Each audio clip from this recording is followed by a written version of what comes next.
Евроком представя колумбийският сериал «Хубавата мексиканка» с участието на Адела Нориега,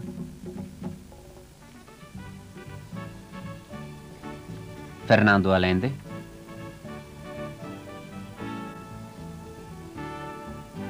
Хулио Сезар Луна,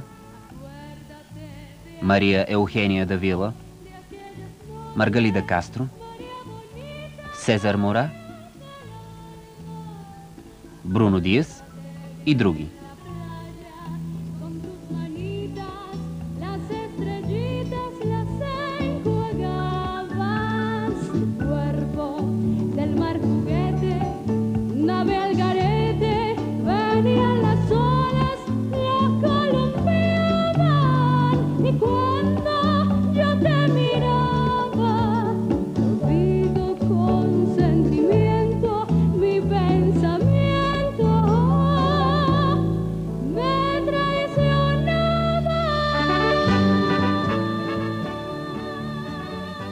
Музика Ариета Ориве. Режисьор Карлос Дуплат. 18 епизод.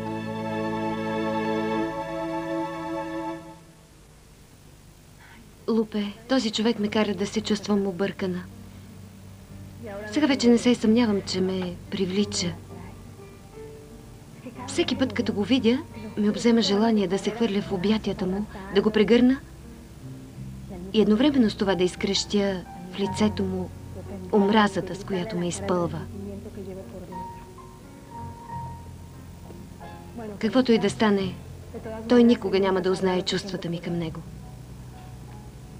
Останалото върви много добре. Къщата стана чудесна. Лупе, защо не дойдеш и да ми помогнеш за работата, която съм замислила? Слушай, ще направя мексикански ресторант. Много изискан. Разбира се, с музикална програма. Да.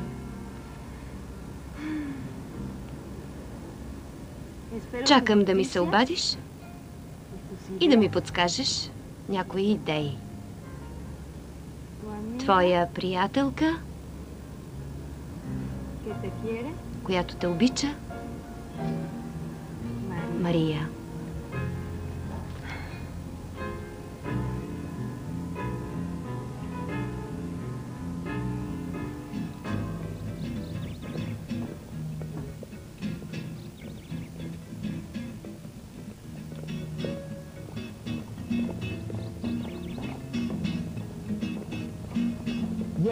Занесете всичко това в залата на папагалите. След малко ще дойдем и ние.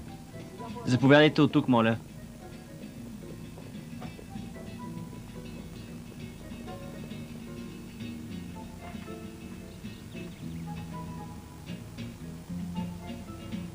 Какви са тези хора?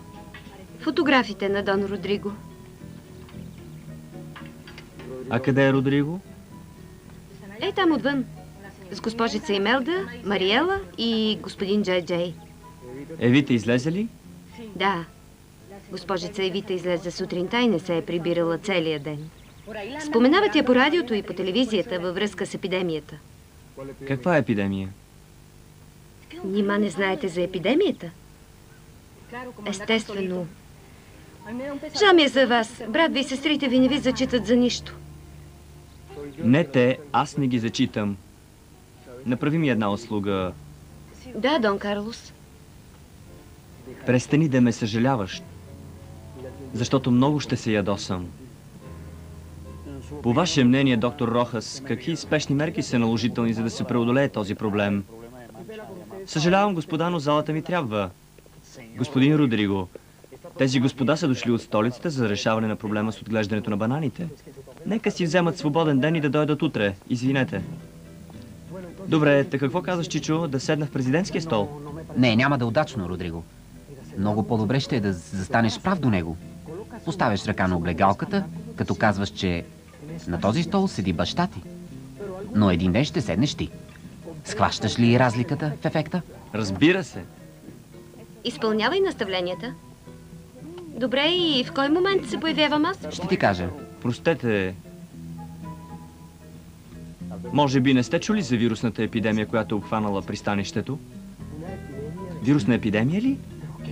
Какво чувам, Родриго? Не трябва да пропускаме случая. Барба, незабавно намерете лекарски халат и шапка за Родриго, за да му направим няколко снимки с пациентите в болницата.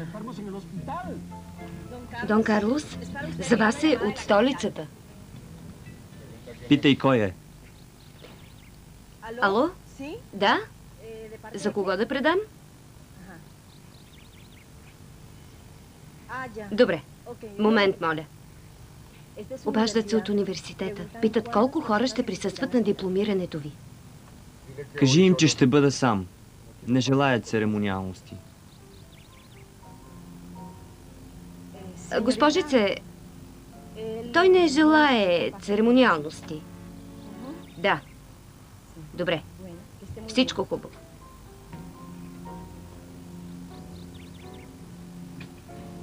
Справо казаха това работниците от банановото стопанство. И какво казаха? Че не сте като другите деца на президента, защото не сте от една майка.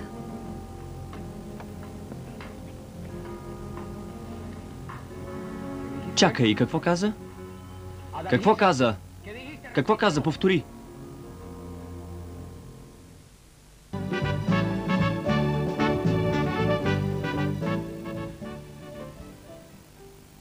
Адалхиса?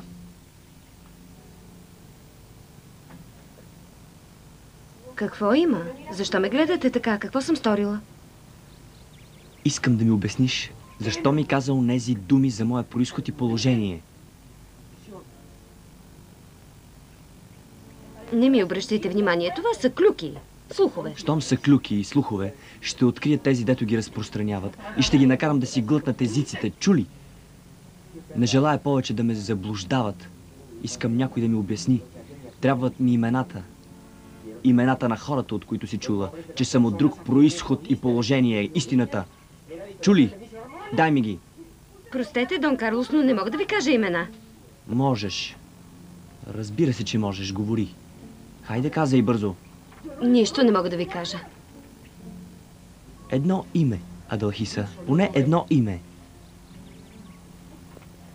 Добре, Мага Сегрера. Мага Сегрера? Да. Чували ли сте за нея? Тя не е ли собственичка на онова място, наречено Пласидо? Да. Тя ми е леля. Знае всички истории на баща ви. Познава го от много време. Говори се, че са били... Какво? Любовници ли? Не се страхувай да го изречеш. Президентите са като всички други мъже.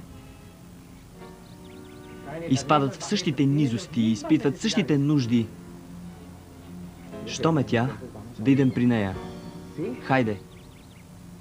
Добре, Дон Карлос, ще ви заведа друг ден. Не друг ден. А днес, тази вечер. Не мога. На работа съм. Не се безпокой за това. Знам как да го уредя. Значи ти разказаха клюките. Прощавай, че ти говоря на ти, млади момко. Но аз не правя разлика между мъжете. Не разбирам нито от титли, нито от имена, нито от разлики.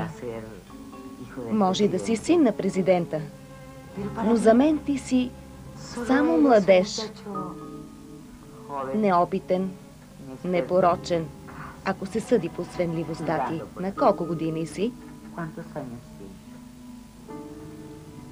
На 25. Може и да си на малко повече. Документите ти бяха подправени. Подправени? Ела. Ела насам, скъпи. Седни, скъпи.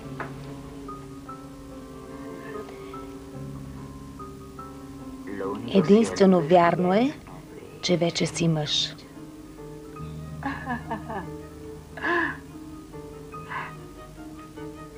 Здрав и прав.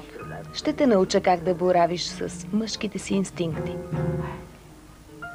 Имаш вид на нормален мъж. Разбира се, че съм нормален. Може би съм само малко по-стеснителен. Много си срамежлив. Но не се безпокой. Срамежливостта ти ще се изпари още с първата жена, с която се любиш. Моля ви, госпожо, знам с какво се занимавате, но съм дошъл при вас единствено да ви помоля да ми разкажете онова, което знаете за миналото ми. Добре, знам за какво си дошъл.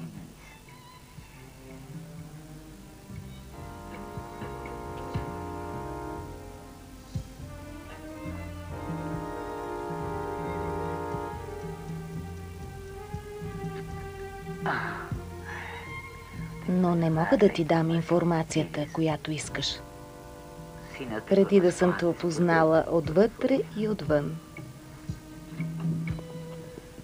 Барба, бързо включете телевизора, критикуват стария. Да, господине.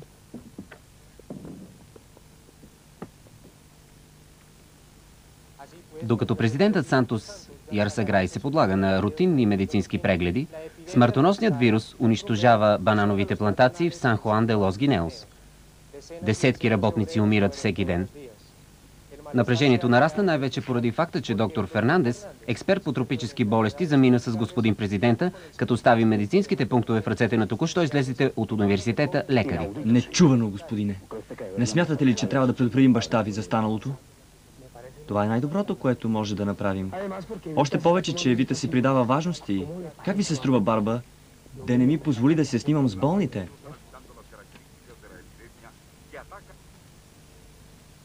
Сестра ви, господин Родриго. Мисля, че трябва да се пазите от нея. Би могла да се превърне в препятствие на пътя ви към президентството. Евита? Барба, не ме разсмивайте, моля ви. Вижте, господин Родриго, не съществуват малки врагове. В днешно време жените също имат желания. Не е както преди, когато се задоволяваха само да бъдат първи дами.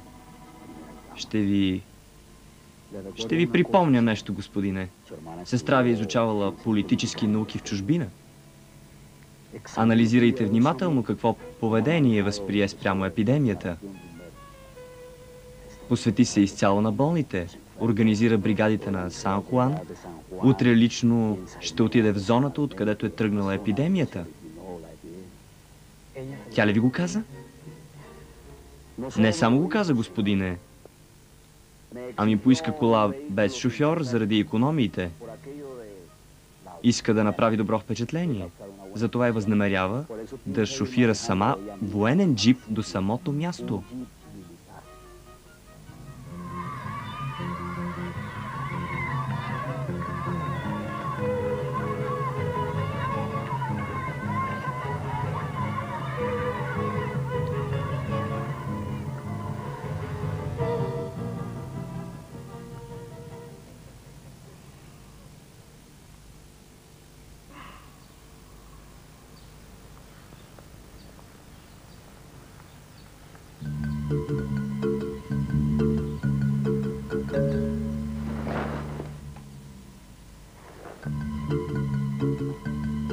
Какво е това? Къде съм?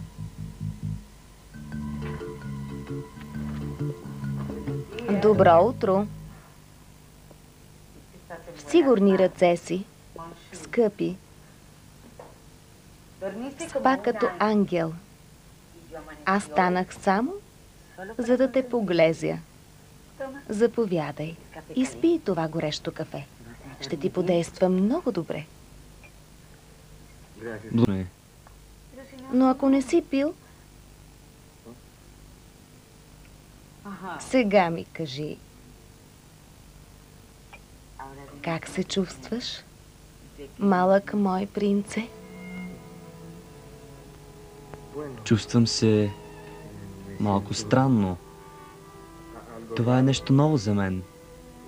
Разбирате ме, нали? Естествено, че те разбирам.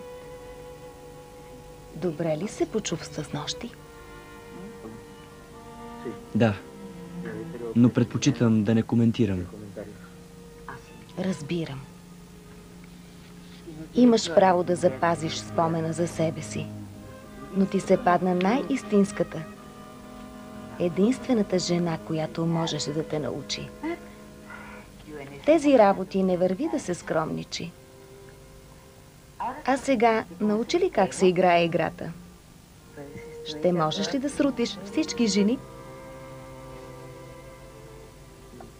Не бях дошъл за това. Дойдох да ми кажете тайните на моя произход.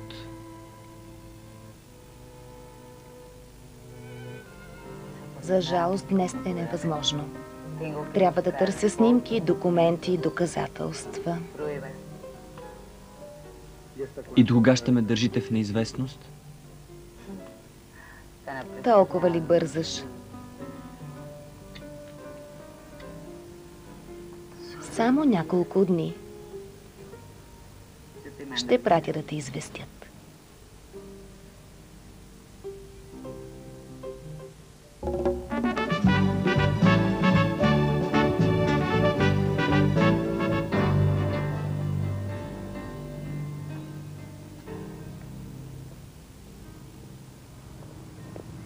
Колективното погребение в 3 часа, шефе. Без мен. Не искам да гледам как заравят хората в пръста. Не може да продължава повече така, Алирио. Трябва да има начин да се спре този мор. Никога няма да ви изоставя, татко. Никога. Затова и купих къща наблизо, до гробищата. За да мога да идвам и да се грижа за гроба ви. Знаете ли, татко, къщата е много красива, много свежа.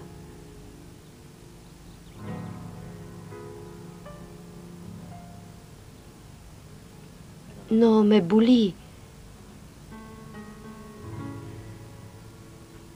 че няма да сте с мен да й се порадвате. Боли ме. Нека да заснемем пристигането на караваната. Да видим. 1, 2, 3.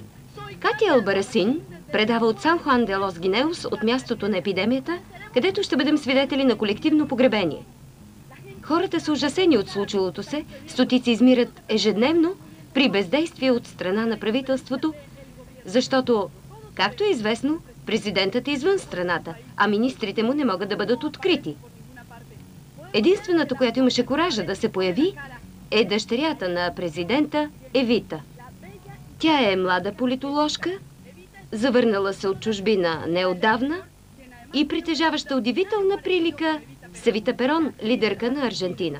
Ще й зададем въпрос за развитието на епидемията. Благодаря. Използвам микрофоните ви, за да отправя спешен призив. Създали сме щаб за борба с вируса, но се нуждаем от помощ. Трябват ни много завивки и одеяла, тъй като въпреки горещината болните се измъчват от ледени тръпки. Благодарим ви за информацията. Добър ден, как сте? Помните ли ме? Разбира се, че ви помня. Вие сте Мария Рейносо, прочутата изпълнителка на Болера.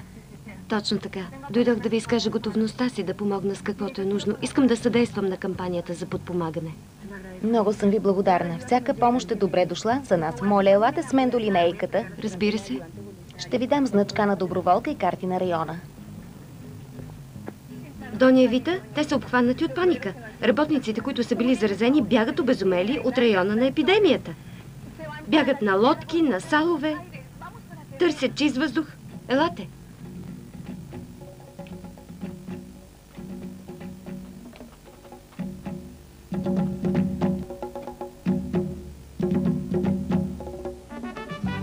Филмът е подготвен за излъчване от студио Спектър по поръчка на Евроком.